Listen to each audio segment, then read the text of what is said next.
Hiya Scott, I'm literally doing this very quickly just for you. At some point I may edit it and put it up on YouTube or on the website, but I'm just going to quickly run through it for you.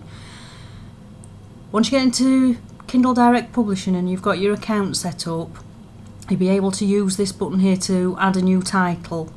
I'm actually going to show you it on an existing title so that you can see what I've put in each section. So first off, you have your main title in the book name, and then as you can see you've got the subtitle, which is where you're going to put your long keyword title in. Then you have a checkbox to say it's part of a series, and you can put your series title in there. If you do that, you have to give them a volume number. Now obviously your first book you're just going to start at 1 and work your way up, but they will only take it as part of a series if you give them a volume number. You can do edition numbers, so if you update the book at a later date you can make it a second edition. I've never bothered. You can put your own publisher name in, and then in your description you just use heading 2 and paragraph, and you can use some really basic HTML markup. You don't need a right lot. If basically you can use bold and you can use unordered list and list to get your bullet points. In the contributors you just click on add contributors, put the names in, and then you can see author, editor and so on. Normally you'd only need author. Tell them it's in English. Don't put an ISBN in. If you've got a print version you have to use a separate ISBN for the digital, and on Kindle you don't need it, so just ignore it. Verify that you've got the publishing rights.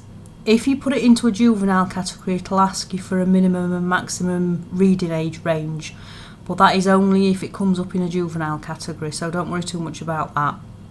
And then that translates into your US grades, and in here you can put up to 7 keyword phrases.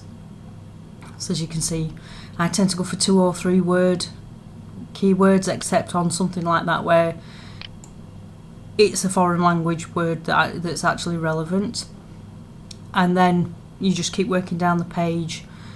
This is where you do the pre-order. You can make it available for pre-order up to 90 days.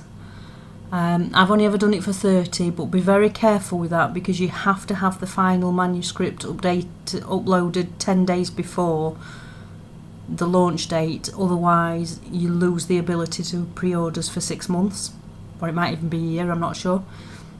But if you do use the pre-order, then make sure you've got the final version available in plenty of time. And then you upload your image. Don't use the cover creator. Tell them that you've got the rights. Upload your file, which you use the browse button to find it on your computer. It'll tell you whether it's found. It's pretty good. Occasionally it'll miss something. Occasionally if you've got any foreign words in there it might come up, but it's a very basic last check. You should hopefully have already done checks. And then here you preview your book online, or you can download the file and look at it on a Kindle or on your Kindle viewer on the PC. And then you just click on save and continue, and that'll take you into the pricing section. So I hope that helps you. If you've got any questions just come straight back to me.